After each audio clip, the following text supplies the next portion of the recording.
time is 1941, a month before Pearl Harbor. At 11 o'clock on a November night, a British submarine surfaced in the Mediterranean off the coast of Libya in North Africa, behind the German lines.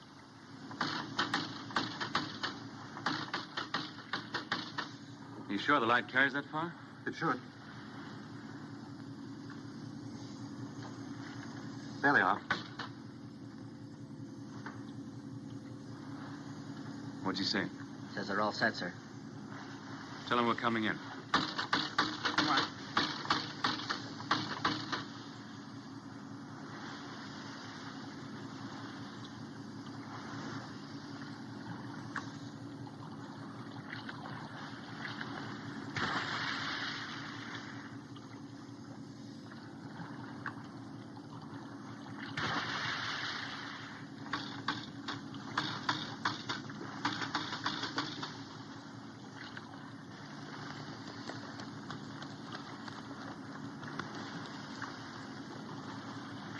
These were British commandos, and the purpose of this carefully plotted raid was the death of one man.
No use. Go on.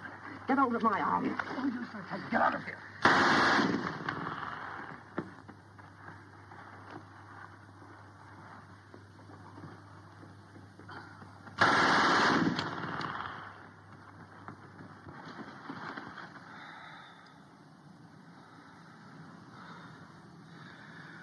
Did we get him?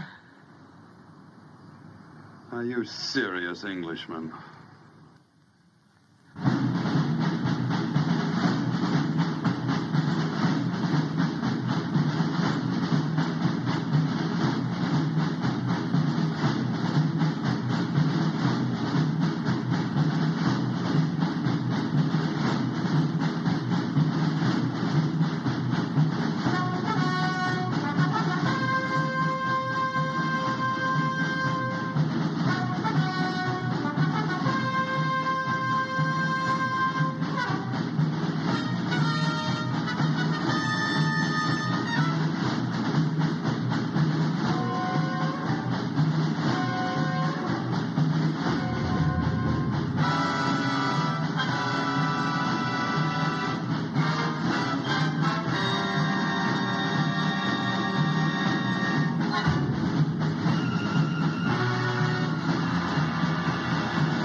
Gentlemen, the following order from General Auchinleck is to all commanders and chiefs of staff of the Middle East forces.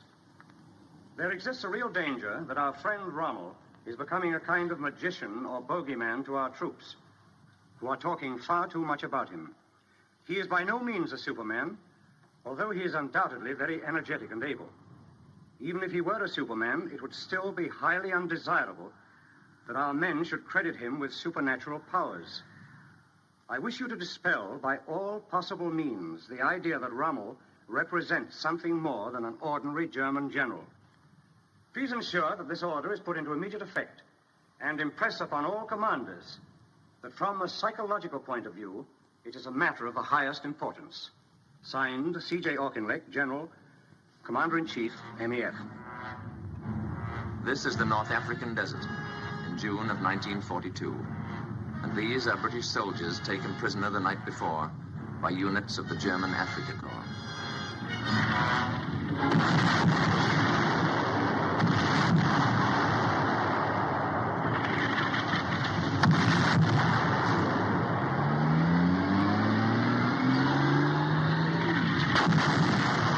Run, you fool, run!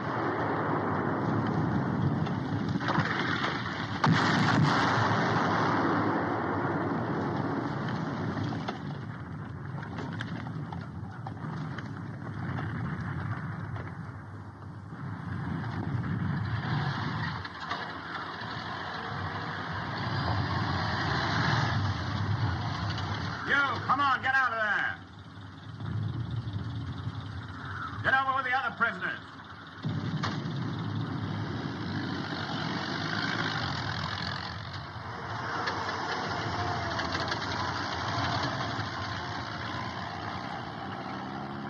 Who is the senior officer here?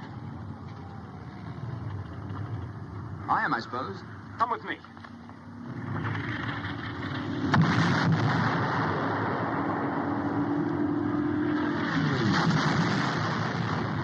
What's your rank?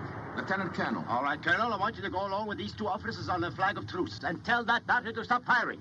Tell them they're killing their own men. Sorry, I can't do that. Don't tell me what you can or can't do. I'm giving you an order. Here, tie this on that rifle. Listen, Major, I'm a prisoner of war. You can't give me any such order. You know that as well as I do.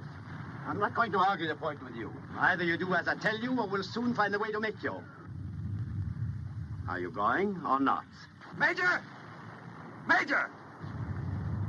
What's the row?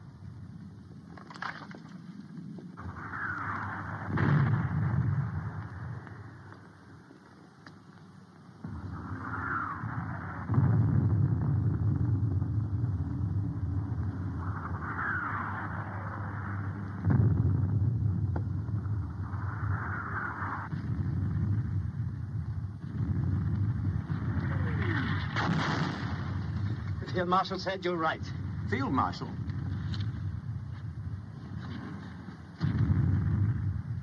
So this, then, was Rommel. Erwin Johannes Eugen Rommel, Commander-in-Chief of the enemy army and the most celebrated German soldier since World War I. Already a legend in the desert, he was a fox who had chased his hunters back and forth across North Africa about as often as they had chased him.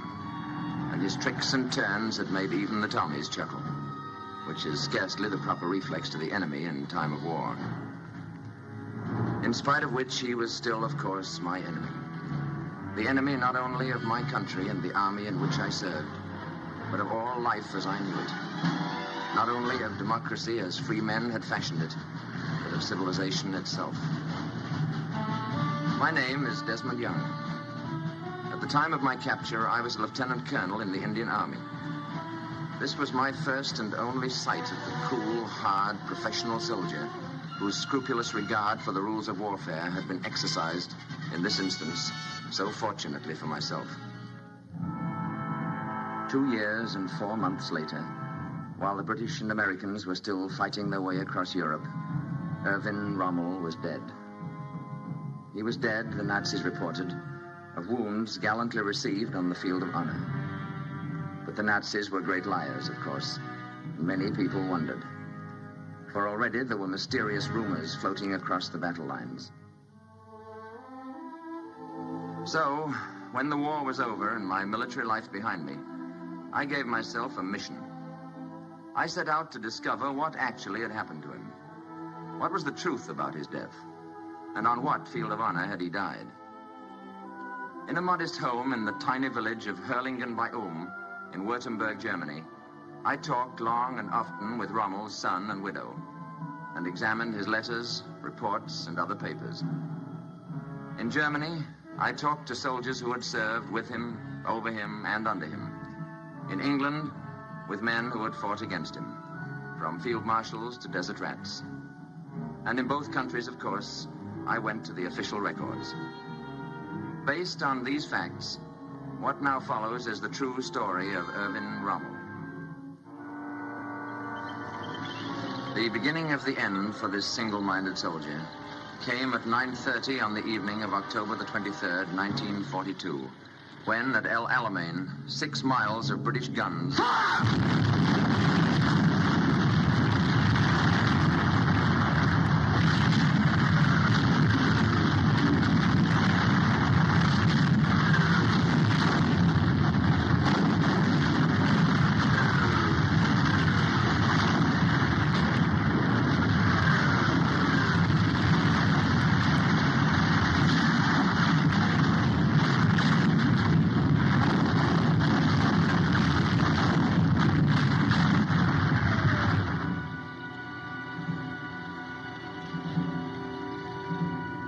I discovered that actually Rommel was not in Africa when the storm of battle broke. Suffering from a chronic diphtheria of the nose, he had been relieved of his command a month before and flown back to a hospital in Germany. But when the telephone rang at his bedside and a familiar voice from Berlin called on him once more, he rose and was in a plane on the way back to the desert within hours.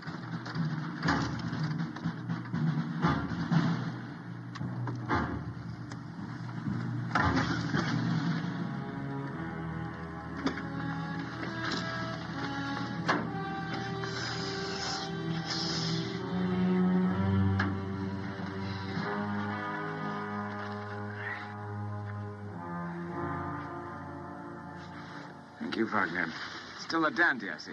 Just luck, sir. Good to see Welcome you. back. Nice to see you, sir. Shall we take a look at those maps? Over here. Have you been byline? Oh, very well, I suppose. Did you see Frau Rommel? Yes, she came and stayed a week at the submarine. She and Manfred. Well, I hope. How does it look today? Oh, they simply got too much for us. Too much of everything. If they keep this up much longer, I've no idea how we're going to get out of it. Not with the amount of petrol we've got, anyway. Oh, we've got petrol. Some, but not enough. You mean it's still on the way? Neither on the way nor any prospect of it. Who told you that? I've talked to Rome 3 times the past 2 days. There's no petrol on the way, nor any committed to us, as of 10 o'clock last night. Schultz. Oettinger.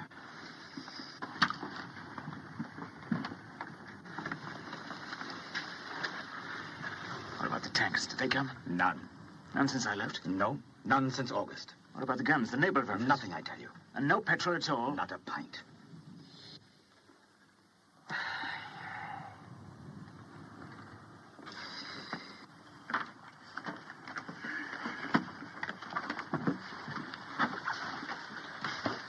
This is correct in the hour. Give me a stool, will you?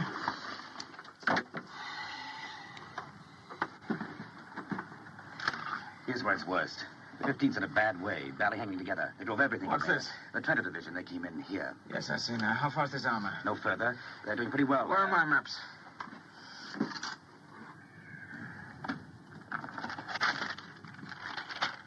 Bring the 21st and Ariete north through here. Move the 90th and Trento forward here. So they'll hook up. That's right. Now tell me this. Is Montgomery sending his infantry in first again? Naturally. And then the armor? That's right. Then let's give him a surprise. Let's send our tanks in first and blow a hole through that infantry. If it works, we'll be on top of his tanks before he knows what hit him, with our infantry pouring in to polish it off. Very good, sir. If it doesn't work, we'll know better than to try it the next time. Come on, Erwin.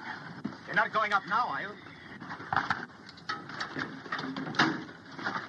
Don't you think you ought to turn in for now so fast? After 3 weeks of being turned in... Where away, sir? Let's head north and go in with the 21st.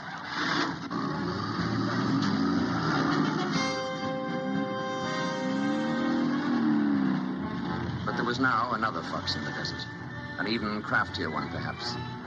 And if the battle boiled into confusion during the next few days, it was a confusion that was clearly more and more in Montgomery's favor.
Have you found the field marshal yet? No, sir. He's out at the front again. I don't know how the men in the line feel about it, but so far as the staff is concerned, I'd just as soon have a commander-in-chief with a little touch of cowardice about him. Just enough to have him back here at headquarters every now and then. Keep after him, will you?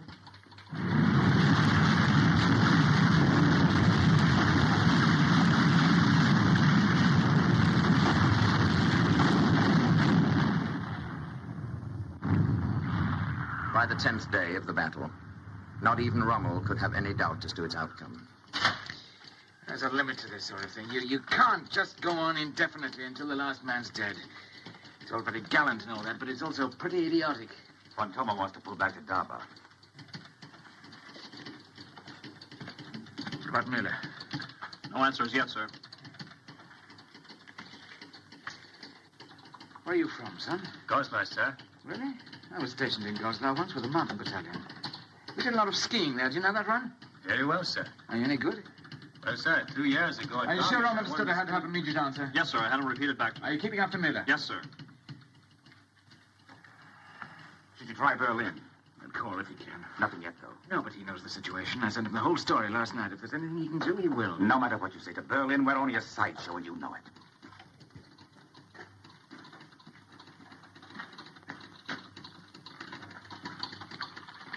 Well, what? Miller's in a bad way. How bad? Very, I'm afraid. If If he doesn't pull back soon, he won't have anything to pull back. Well, where is he? Why can't we get an answer from him? His command car's gone. He's working in a carrier. And if he's got more than 40 tanks left, I'd be greatly surprised. How about the Italians? Miller thinks they've had about as much as they can take. Rome calling, sir. Well? Field Marshal Kesselring regrets. Well, that eliminates any further speculation anyway. It's now a simple matter of mathematics. With the petrol we've got left, we have two choices. We can remain here and be destroyed. Or we can pull out tonight and dig in somewhere for the next round. You think we still can? Pull out? Of course. Why not? Montgomery's got no petrol shortage, remember? No, but I don't think it'll be too difficult. Montgomery's a very deliberate fellow. He wouldn't dream of leaping after me the way I'd leap after him. He'd have to think about it a bit first. I don't see what else there is to be done. There's nothing else. Let's have plan C and notify all commanding officers to stand by for important orders. If we can move quickly enough... Berlin calling, sir. Who in Berlin? The Führer.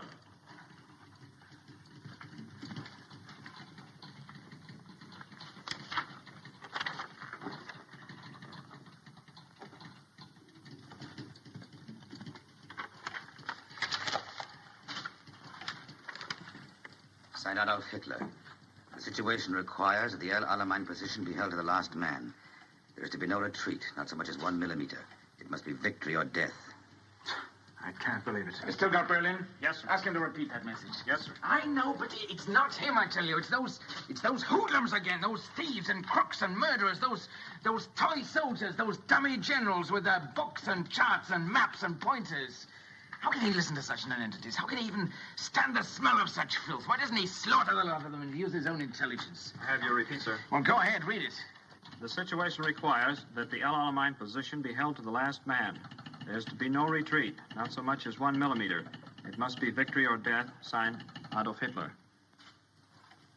It's incredible. You're not going to pay attention to such nonsense, are you? It's an order, Byline, a military order from General Headquarters. A clear, straight, stupid, criminal military order from General Headquarters. And what are you going to do? Double the insanity by obeying it? We've got the best soldiers in the German army here. They may be just hanging on now, but they're still a force. They're still fighting. If we take them out now, they can fight again tomorrow. But this is sheer madness. It's out of the Middle Ages. Nobody has said victory or death since people fought with bows and arrows. Why, this is an order to throw away an entire army. If I may remind you, sir, here in the field, these men are yours, not his. I just can't understand it. I can't. He's insane. He's not insane. He's... But neither am I.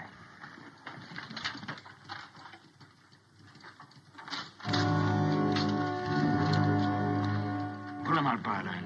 I'll argue with him about it later.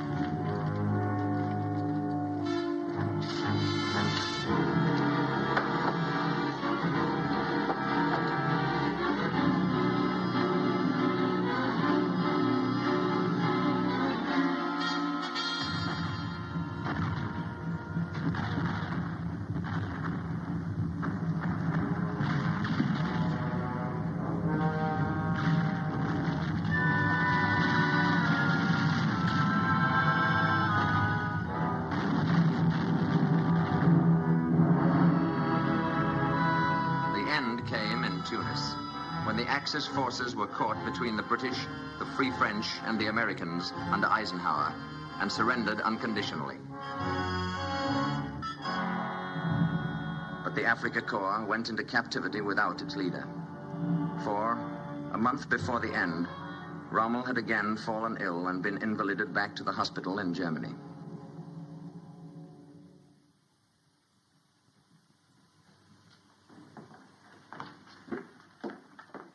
Good morning, Sergeant. Morning, Frau Rommel. Manfred. Morning. Dr. Stalin. Karl Stolin, Lord Mayor of Stuttgart. Dr. Stolin is an old friend of the Field Marshal's. I understand you'll find him much better this morning. All he needed was a little rest.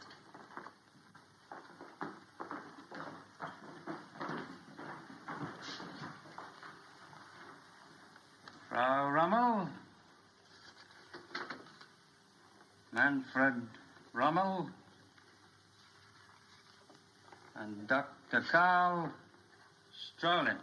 From Stuttgart? Not only from, but Lord Mayor of.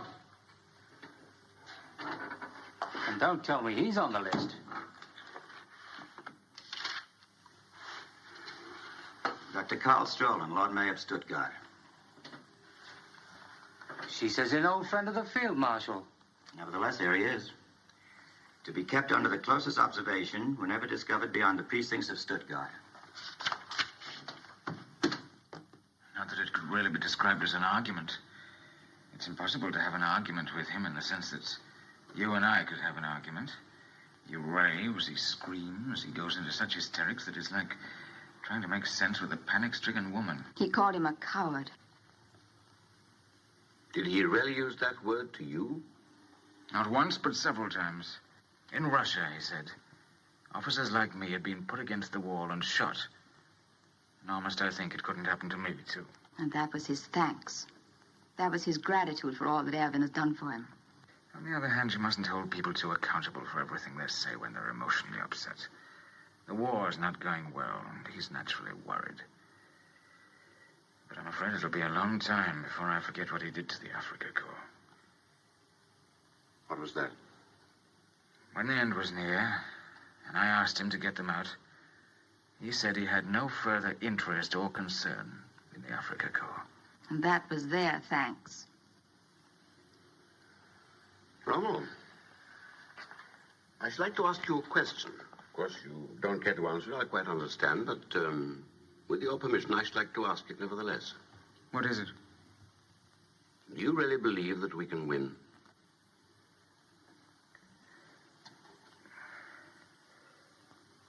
I'll tell you what he believes. Yes? He doesn't think so. He told you that himself? He did. And he understands what that'll mean this time. Apparently. Then why do we go on? Because we have no choice. Because no country we're fighting, England, America, or Russia, will make peace with him. He admitted that. And it's the truth, of course.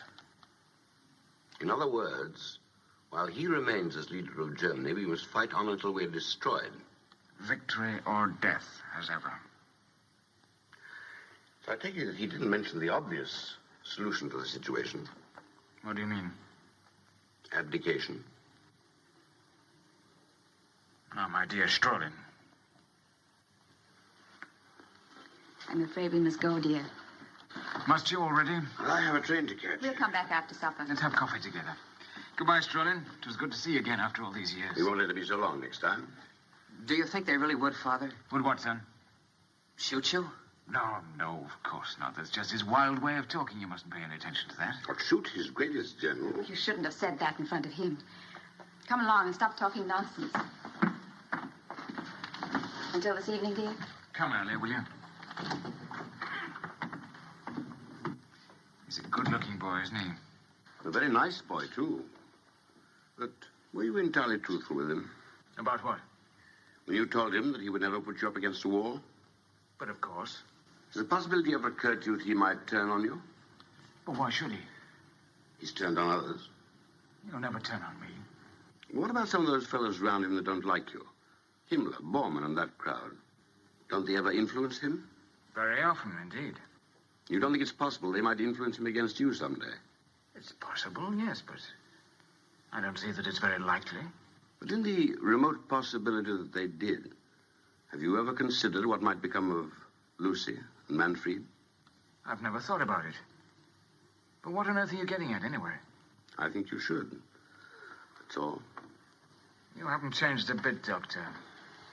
You always were something of an odd fish. But there's no need for you to worry this time. We're in no danger, none of us. And if you take a word of advice from an old friend, you better not talk like that to everybody. I don't. Only to those I know very well and am very fond of. Goodbye, Rommel. Goodbye, Strolin. Come again if you can. I'll try.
invasion of Hitler's European fortress was now clearly but a matter of time. And in November of 1943, Rommel made a tour of inspection of the Atlantic defenses, preparatory to taking command of the Nazi forces that were gathering to resist the assault.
A month later, Rommel reported to Field Marshal von Rundstedt, supreme commander in the West, at the latter's headquarters in the Pompadour's Palace at Fontainebleau, outside Paris.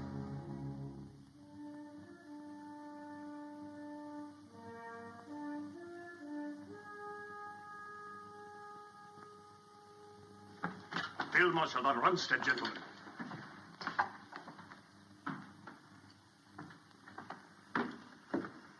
Ruger, Field Marshal. Gentlemen.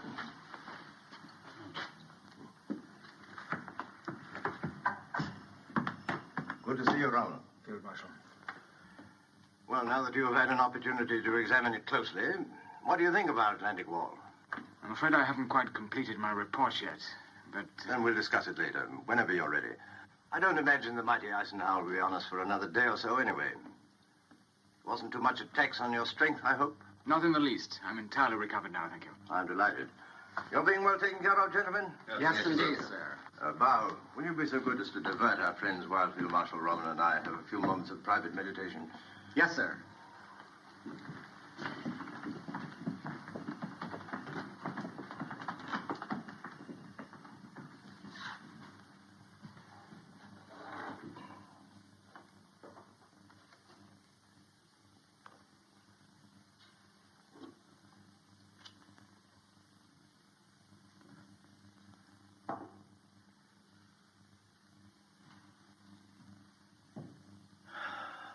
Appalling, wasn't it? I can't even see why it's called a wall. The big ports like Havre and Ostend and Cherbourg are protected well enough, but the enemy's not coming in on the Queen Mary. Nothing at all has been done about the beaches. Why, I saw 50 places where an army of children could come ashore. The trouble is labor. We have the plans for fortifications the devil himself couldn't breach. Solid steel and concrete from Denmark to Spain. I'm afraid our French friends aren't being as cooperative as they might be. Even when driven to the job, they move like snails. Either we break it up while they're still waiting ashore, or we're in trouble. Is that the way you'd meet it? Stop them on the beaches. Crowd the water with mines and traps and tricks and hit them while they're busy trying to keep themselves from drowning. Here. Down here. And here. I don't agree with you. But the difference of opinion will probably remain academic. As it happens, neither you nor I will determine the tactics in this operation. Not above the regimental level, anyway. You mean Berlin? I mean the Bohemian corporal himself is assuming sole and total command of this operation. You and I will function simply as instruments of his astrological inspirations. And in case you're afflicted with an understandable skepticism, this is official. But that's an utterly impossible situation. Then you should by all means explain that to him. You've made no protest yourself? After you've interfered a dozen times or so with a man's rather enthusiastic determination to cut his own throat, there comes a moment when you're inclined to stand back and view the whole matter with a certain detachment. You've no objection to my pointing this out to him, have you? On the contrary, I bestow my blessings on your courage and optimism.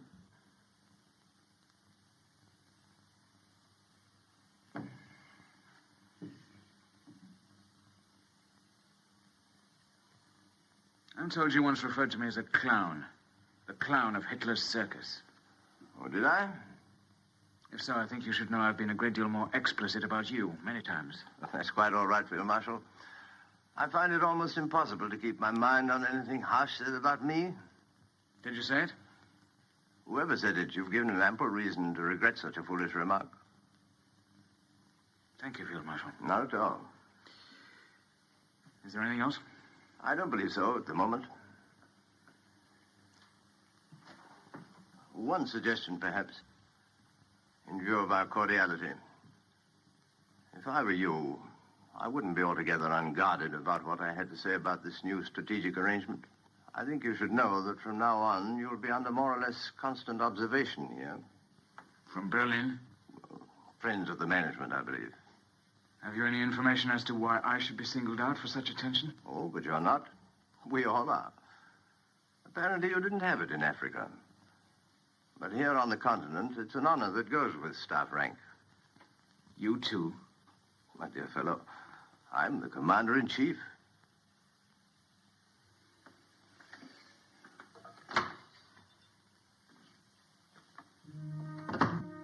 Two months after that, in February of 1944, during one of Rommel's rare absences from the Atlantic frontier, his old friend, Dr. Karl Strolin, sought him out again.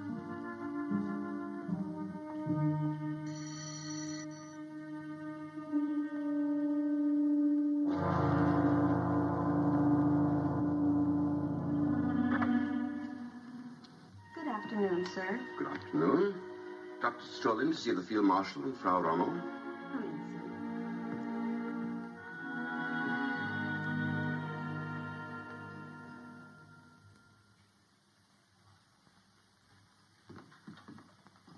Eisenhower won't try it until spring, of course. But I doubt if I'll get home again before then. Are we ready for it? We will be, I hope.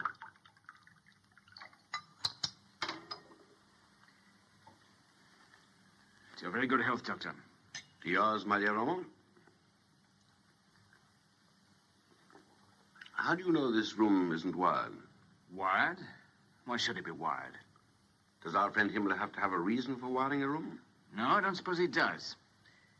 But I don't think you have to worry about this one. Why?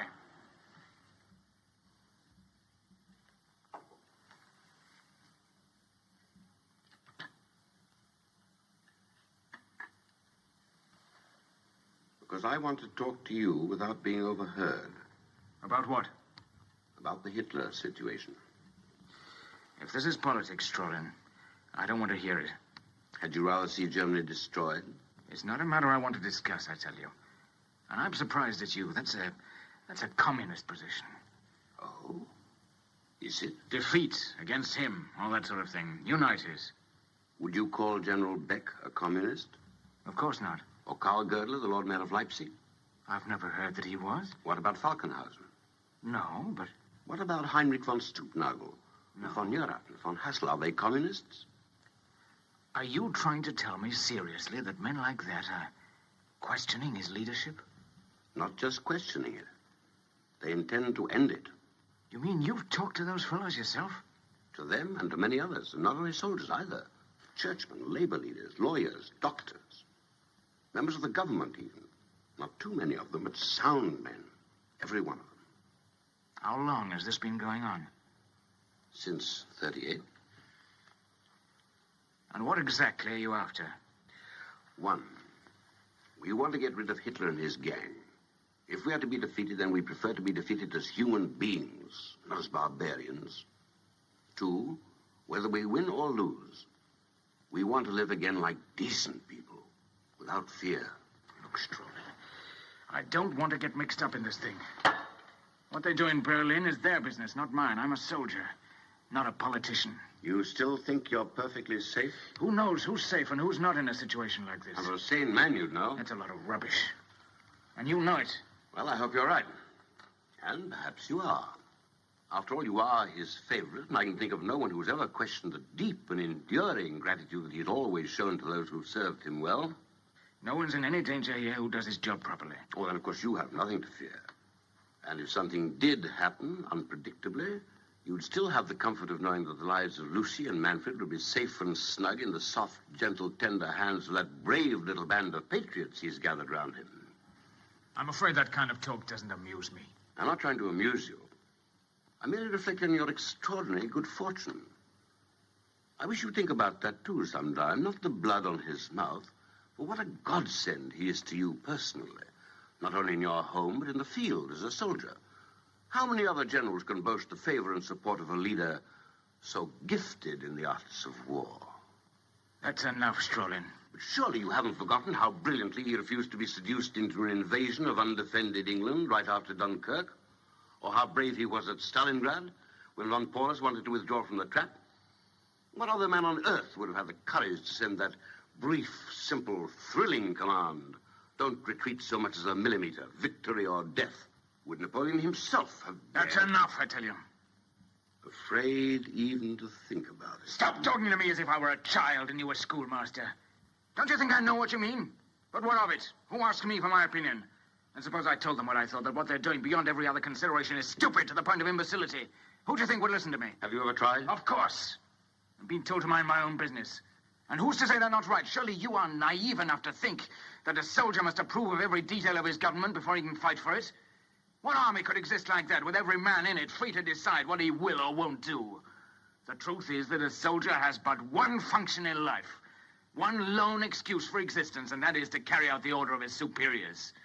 The rest, including government, is politics. And if I must remind you again, I'm a soldier, not a politician. What the government does... Oh, stop hiding behind that bloody uniform of yours. What do I care about your philosophy of the soldier? All it means to me is that you're terrified and hiding under a lot of rubbish about the functions of a robot. Have you forgotten that I've known you for 20 years? Why, I know exactly how you feel about that abomination in Berlin. What I can't understand is this chicken-hearted willingness to go marching right down into hell with a beast you loathe and despise. Where's all the sense and courage you have in the field? Haven't you any of it here? I think you better get out of this house. Now. Not until you've shown an old friend the decency of honesty with him. And if reason won't work, very well, then I'm prepared to go further.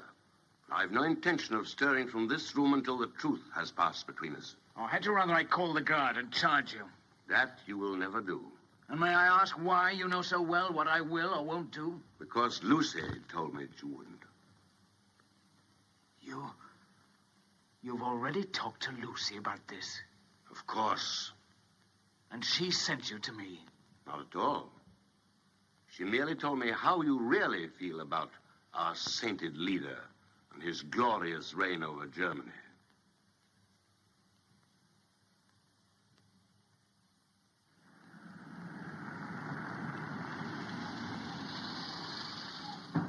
Father! Father, the car's here! We saw it. Will you please not shout? I've told you that a dozen times. He's just excited. I know, but I'm tired of telling you. He's all right. He's still only a boy, remember, in spite of that uniform. Of course. Take care of yourself, dear. You're not cross with me, are you? For what? For speaking to Dr. Strolin. No, of course not. Is he right?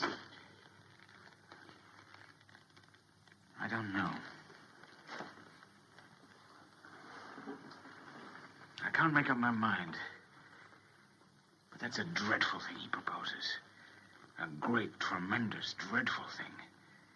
I don't know that I can go along that far with him. Then you shouldn't, if you don't think he's right. I didn't say he wasn't right, but... even so, is that the only way to handle it? Treason. For that's what it comes down to, no matter how right you think you are. You think it would be better to let things go along as they are? No, I don't, but there must be some better way of handling it. I mean, if I could see him alone again and explain the situation to him. Can you tell me how a man can fight a war under such conditions? Isn't it enough that we're facing an invasion without... No, never mind now. You don't have to decide this minute. It'll come to you when it's time. What do you think, really? I can't tell you, dear. I don't know. But never mind now. When the time comes, something will tell you. You better go along now. You're late already. Write to me every day, will you? I will. This is just a little something for the journey. Thank you, darling. Goodbye, sweetheart. And don't worry about me. I'll try not to.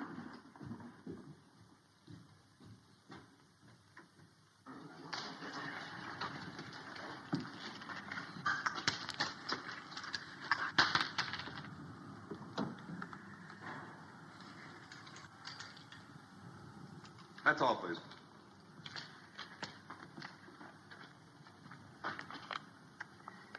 Goodbye, son. Take care of your mother. Be a good soldier. Make me proud of you. I'll try, Father. Are you going to bring us back, Montgomery? The minute he steps ashore. Goodbye, darling. Goodbye, darling.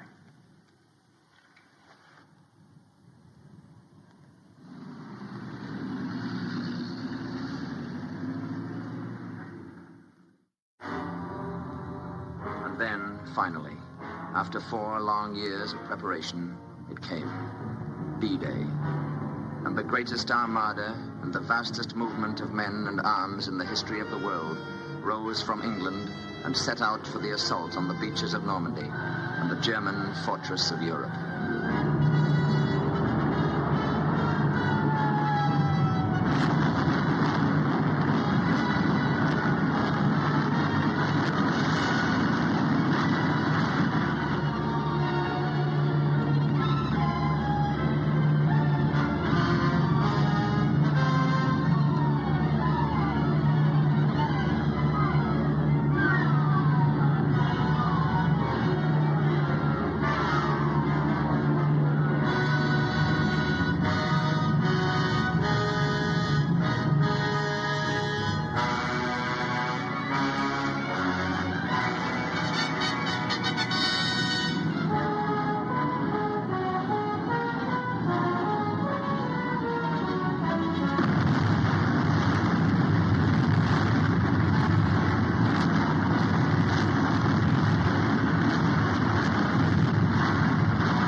From the moment the Bohemian corporal promoted himself to the supreme command of our forces, the German army has been the victim of a unique situation.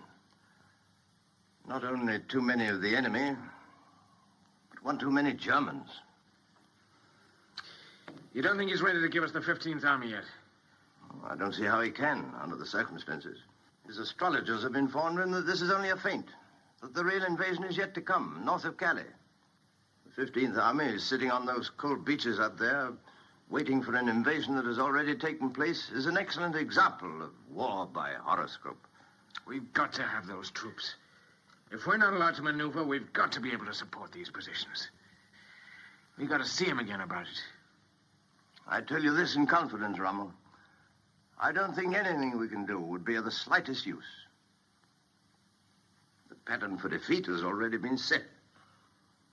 Hold fast. Don't give up a millimeter of ground. Victory or death. War simply can't be won by men whose knowledge of tactics is based on copybook maxims. They may stir schoolchildren, but they don't stop troops. But give me a free hand for a few months, and I'd make them pay for it. I'd make them pay such a price in blood they'd wish they'd never heard of Germany. I might not be able to stop them all, but they'd know they'd fought an army, not a series of stationary targets. And you'll never let us, of course. You know how firm corporals are.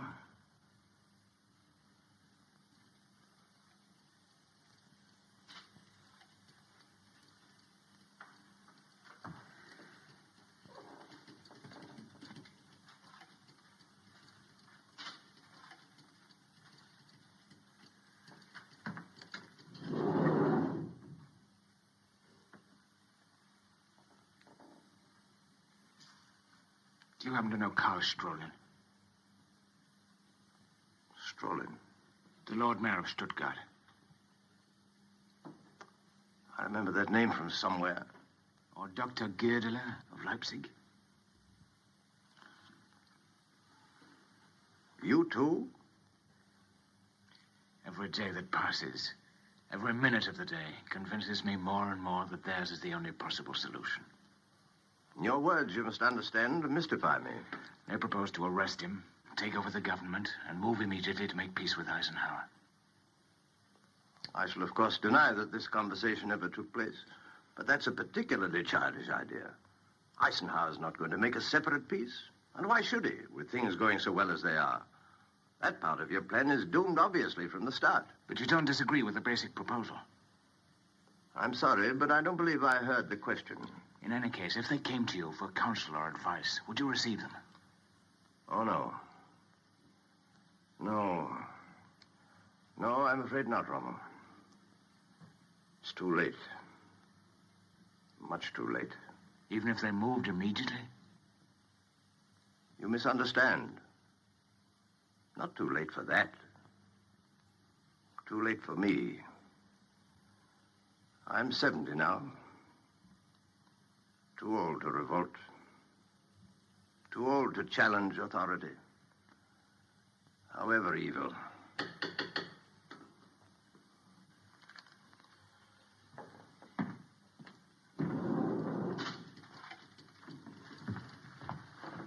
Berlin calling, sir. Marshal Keitel.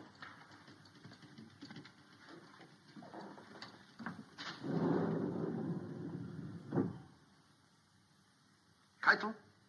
Von Rundstedt. Yeah. Is this true about Cherbourg? I'm afraid so. But this is dreadful. How can I give such news to the Fuhrer?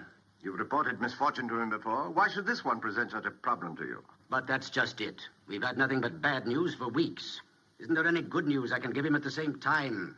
Have you checked on the Russian front this morning? We're not discussing the Russian front. We're discussing yours. This whole situation in the West becomes worse with every report. I'm actually embarrassed to have to give him another disappointment like this. Can't you think of anything we can do about it? Certainly. Give us those 90 divisions of the 15th Army who are sitting around Calais playing cards. You know that's impossible. The Fuhrer has already explained the necessity for leaving them there. Very well, then. Give us permission to pull out of Normandy and set up a line that we can defend properly. Your orders are to fight where you are, and that's exactly what he expects you to do. Is it possible you have no better suggestion than that? One very much better, in fact. Make peace, you idiot.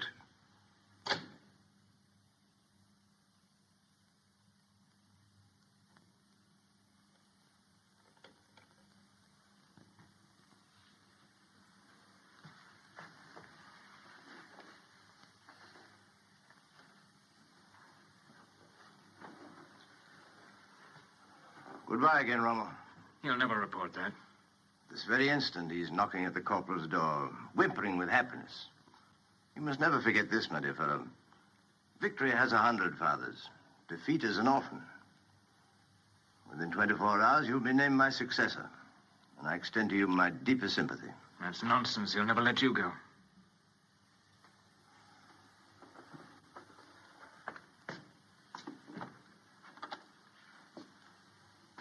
But not too old, I might add, to wish your friends the best of luck in their extremely interesting project.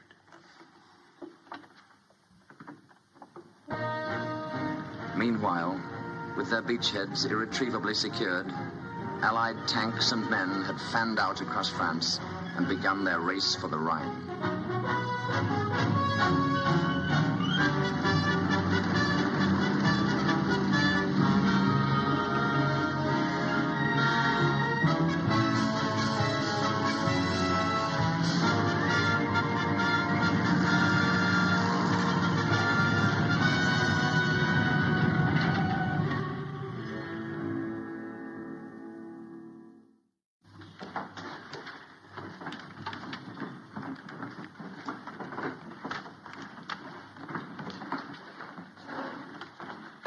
These where you can get to them quickly. Also those files there. Keep the key yourself and use your own judgment about the rest of it. Very good, sir. Field Marshal.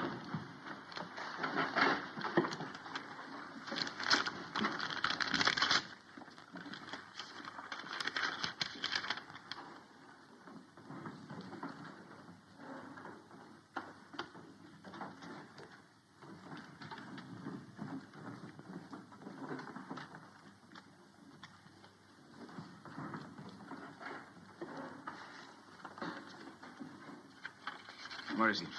In the small room. Holding her? Yes, sir.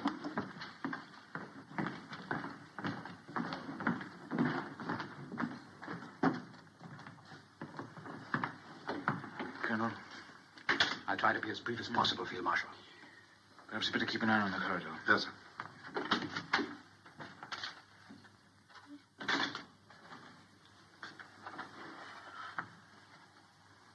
Well? We're faced with an immediate decision, sir. 3 of our men were arrested in Berlin yesterday. They'll be made to talk, of course. But fortunately, their knowledge of the people involved is limited. Nevertheless, in the opinion of everyone concerned, there's no more time to be lost. We must act at once. And it's all set. Definitely. So I understand, sir. The general is extremely anxious to know if you're in a position to speak now for the commanders you mentioned to him. At my word, from this instant, they're prepared to follow my lead. Then I have the Field Marshal's permission to inform General Struppnagel we may now act at will and without further consultation. Wait here, Colonel. Come with me, brother. Clear this room, Yes, sir. Outside. Never mind about that. Outside. Field Marshal Rommel speaking. Put me through to Field Marshal Keitel. I've got to be certain. Absolutely certain. We can't go through with this if there's even the remotest sign of sense there.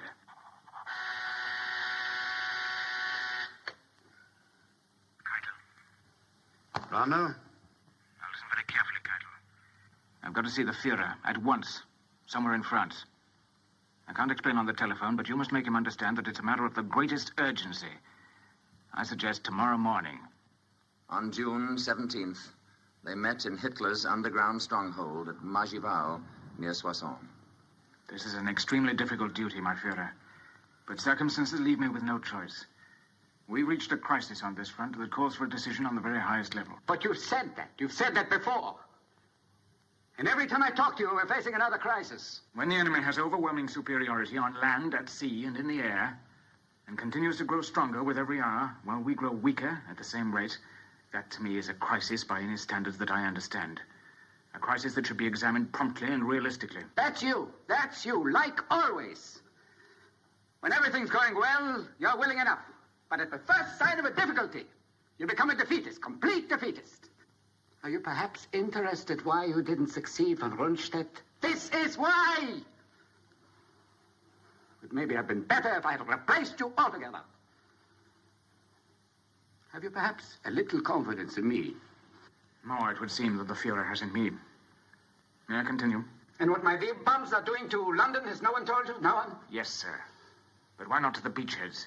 Because that's not their purpose. They have not that accuracy. They need a whole city for a target, and they cannot miss. Then why not the embarkation ports? Plymouth, Southampton, Portsmouth. No. That's exactly what I mean when I say you're no good at thinking above the battlefield. The British don't care for those villages. It's their London that they love. They don't want to see it destroyed the way I'm going to destroy it. In 2 more weeks, remember my words, they'll be screaming for surrender. Just wait, you'll see. To continue, sir. The struggle is over on this front. Within these 2 weeks that you mentioned, you must be prepared to see the enemy break through our lines and push out into the interior of France. Militarily, the end is already in sight. We have nothing more to throw in. What is it you're proposing? That we surrender? I give you the facts, sir. I only ask that you draw the proper conclusions. Proper to whom? To you!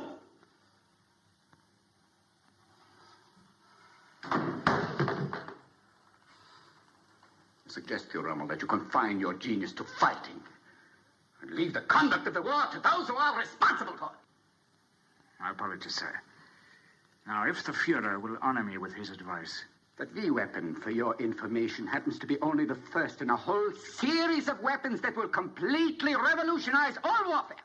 I have a second 100 times as powerful and a third in mind. 1,000 times more destructive than the second. But the crisis under discussion is now, sir. I have a dozen others, all of them capable of turning the whole course of the war. But what about now, sir? What are we to do tomorrow morning? While you've been deciding that all is lost, we've been working miracles, determining the course of history for centuries to come. In the workshops, in the laboratories, we've been turning out machines of destruction such as the enemy has never dreamed of. I have one in mind. I have the weapon in mind.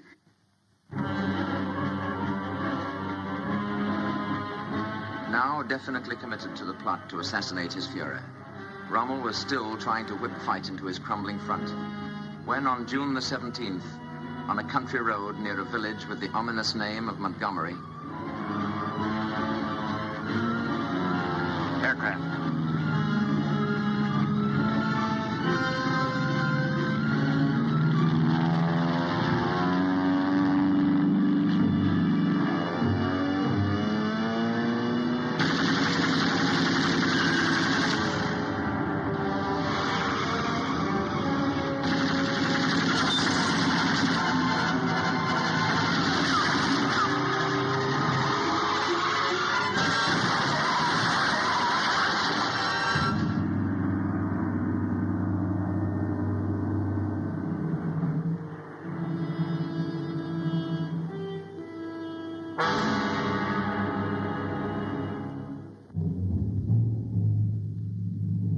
Later, on July the 20th, while Rommel still lay unconscious in a hospital in France, Adolf Hitler and his staff gathered for their fateful conference in a fortified barracks at his headquarters in East Prussia.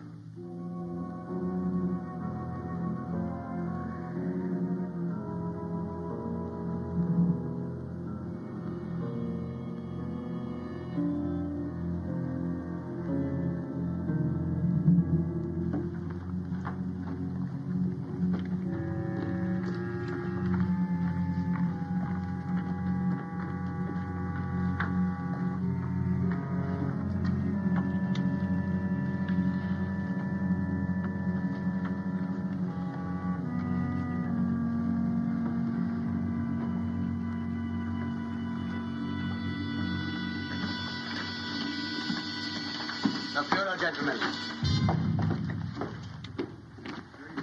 Your hands, his panzers like a cavalry officer. Thank you, gentlemen.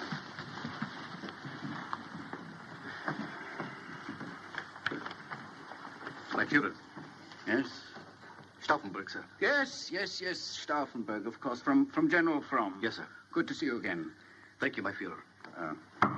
Gentlemen, your attention, please. Excuse me, please.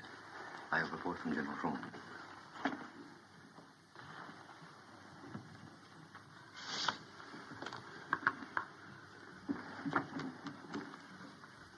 We're scaring. On his way now, sir. Well, when you're fat, you don't move so fast. Huh?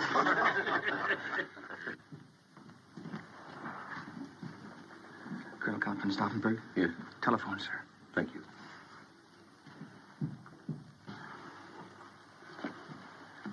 Excuse me.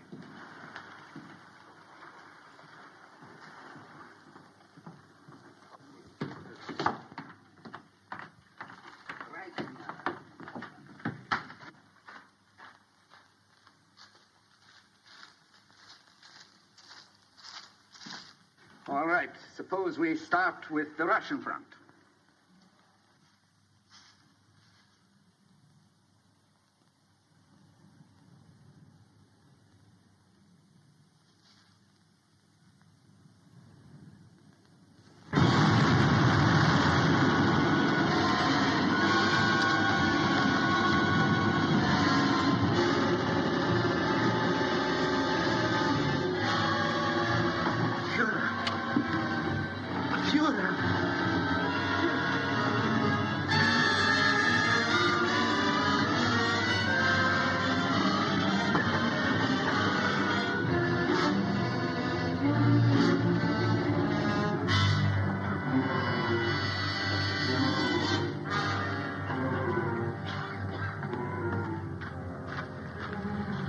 Are you all right, my Führer? I'm all right. For that failure, 5,000 suspects paid with their lives during the few days that Hitler spent in hospital. As for Rommel, recuperating at Hurlingen from injuries that would have destroyed any but the toughest of men, all public mention of his name suddenly stopped, and a complete and official silence settled over the very subject of the nation's most celebrated soldier. For 3 months, he remained in this sinister isolation, until the afternoon of October the 13th in 1944. Keitel? How are you, Rommel? Getting along, thank you. Well enough yet to come up to Berlin? I'm afraid not yet. In another week or two, perhaps. Why? I could send a special train for you. That's very good of you, but I really don't feel up to it yet. Is there some particular urgency about it? How soon do you think you'll be ready for another command? Another 2 weeks, I suppose. 3 at the most. If we send someone there, would you be able to discuss the situation with him? Of course. Very well, I'll send Bergdorf. You know him, don't you? I've met him. Suppose I have him drive down tomorrow morning. Would that be convenient for you? Perfectly. He'll have full information and instructions. You'll give my best regards to Frau Rommel. I will. And thank you very much. Goodbye, then. Goodbye.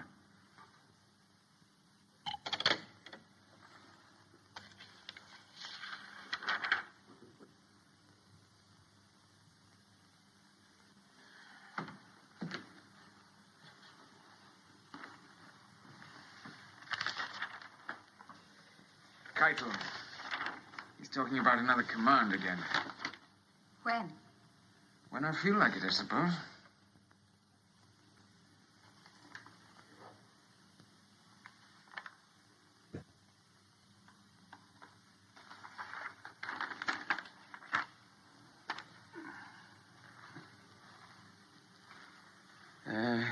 He sent his best regards to you.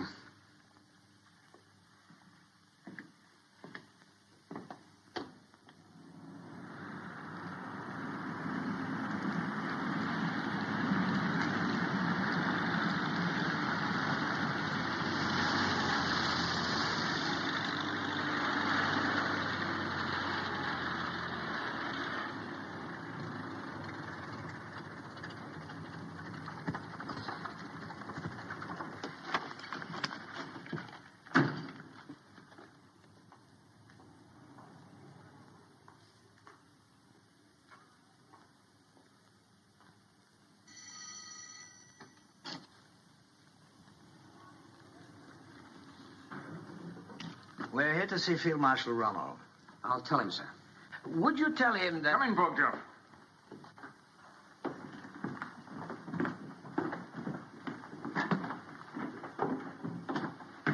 Field Marshal?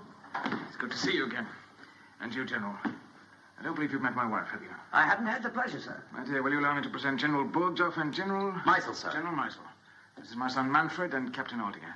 I hope you're not too tired from your journey. Not at all. Thank you, Frau Rommel. You time for luncheon and a glass of wine first? Thank you very much, sir, but we're due back in Berlin as quickly as we can make it. Very well, then. If you'll excuse us, dear. This way, gentlemen. Our apologies, Frau Rommel. Oh, but I'm terribly disappointed. Another time, perhaps. I hope so.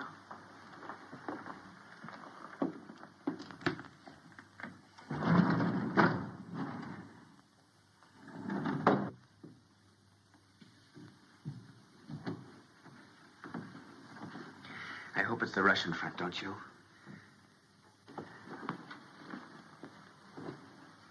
Make yourselves comfortable. Smoke if you wish. I'm not like Montgomery. Smoke doesn't make me unhappy.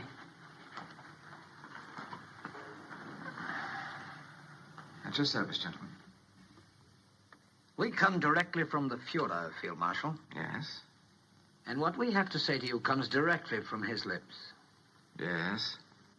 Our instructions are to tell you first of his deep appreciation of your many heroic services to the state. Go on. And his regrets over your unfortunate accident. I was sure his silence since then meant only that there were more important matters on his mind. It's a pity that after such a record... If you'll forgive me, General, may we skip your reflections for the moment and get to the message you have for me? Of course, sir.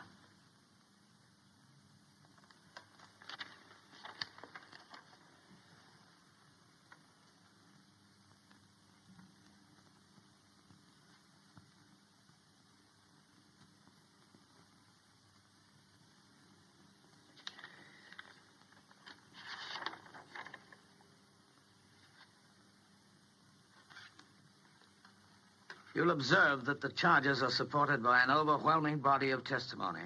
I can read, thank you.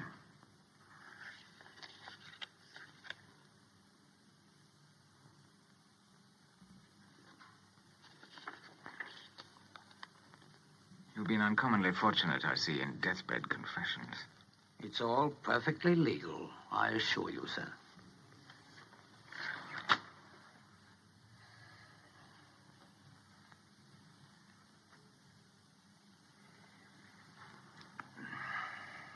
You may inform the Fuhrer that I look forward to answering these charges in court. You don't intend to deny them, do you? I said, you may inform the Fuhrer that I look forward to answering the charges in court. The Fuhrer is extremely hopeful that this matter can be settled without exposing it to the inevitable publicity of a court trial. Very well, then. Let him withdraw the charges. His view is that nothing but harm for everyone could come from a trial. My orders are to remind you in the strongest terms possible of the damage that testimony like this could do to your name and reputation. What does he expect me to do? Plead guilty? To you? Well, naturally, not that, of course. I know what he wants. He wants me to keep my mouth shut. He doesn't want me to speak out and tell what happened where it can be heard.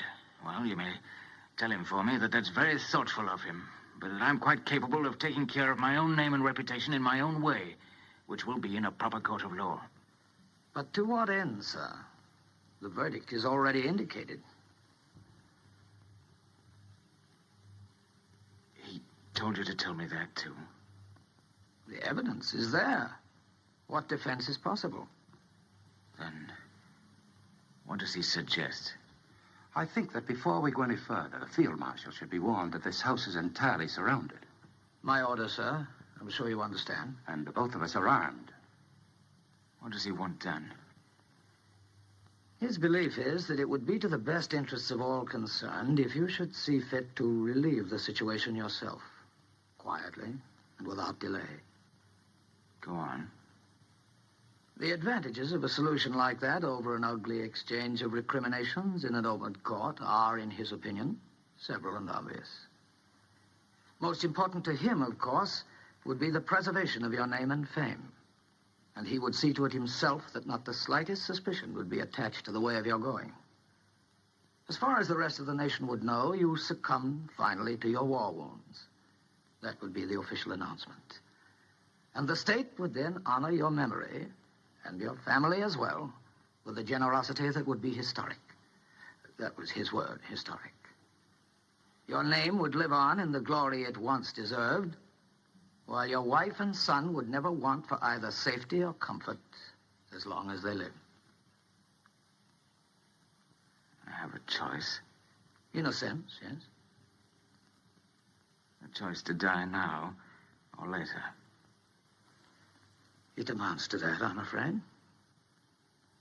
How long have I to make this choice? We're due back in Berlin as early this evening as we can make it. The penalty in this case, I'm told, would be the garrote, death by strangulation. The drug I've brought with me is effective in 3 seconds and painless.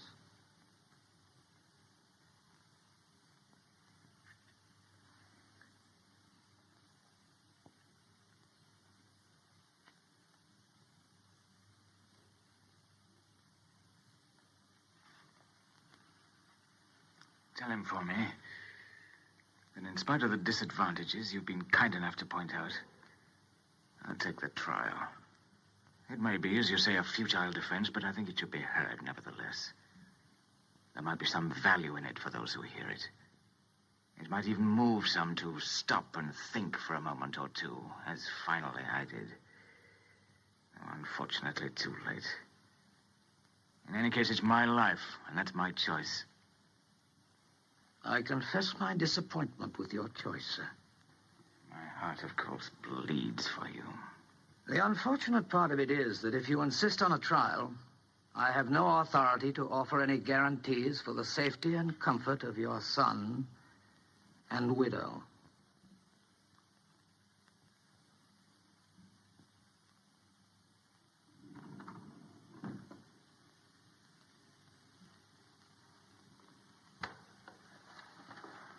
They're coming out now.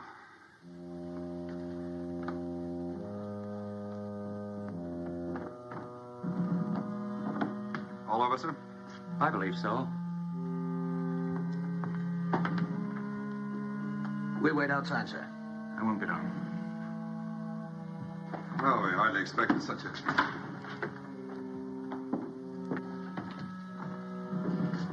Over already? Wait there, please. I'll be down in a few moments.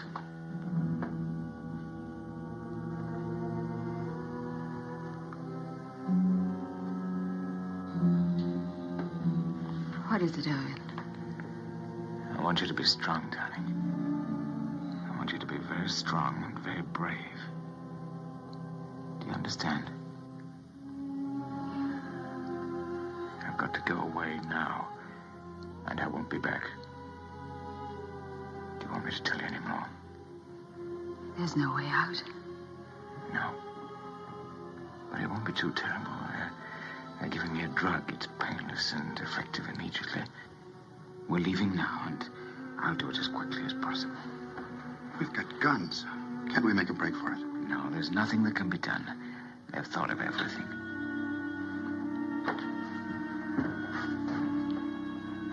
Well, at least we could get them. There's nothing to be done, I tell you.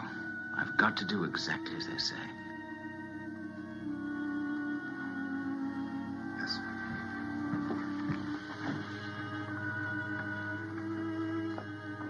Are you going to be brave now? I don't know. You and Manfred will be all right. They've assured me of that. And nobody's to know about this but us. Are you sure there's no other way? No other, darling. Have you told Manfred yet? I'll tell him when I go down. No. Let me tell him. I can tell him so much better. If you wish.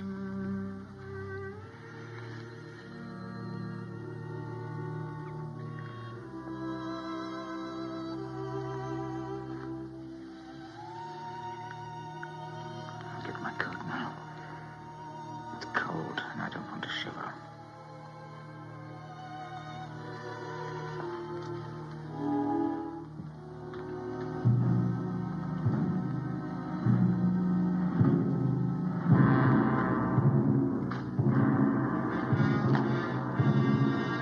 Field Marshal's coming out now.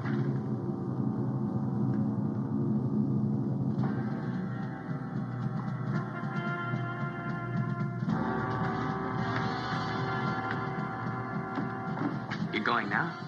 Why not? But are you well enough?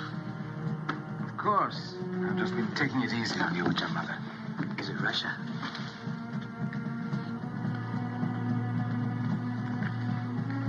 Goodbye, Aldinger. Old dear friend. Goodbye, sir. Take care of him. Yes, sir. Can't you tell me? Don't ask so many questions. You're no better than to talk like that to a field marshal. But when will we know? Before very long. Goodbye, son. Be a good boy. Goodbye, Father. You'll stop them, won't you? We'll see.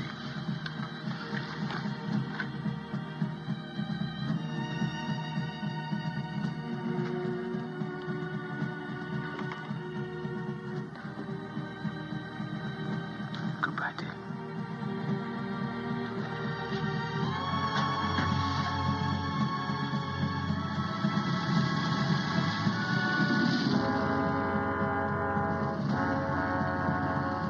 During that last short ride, what may Rommel's thoughts have been?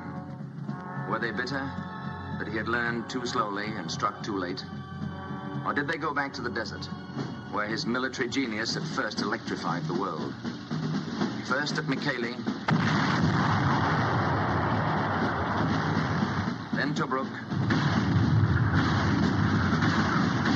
yes, and even El Alamein. In any case, his life and fate have best been summed up, ironically enough, in the words of Nazi Germany's sternest enemy, the Honorable Winston Churchill.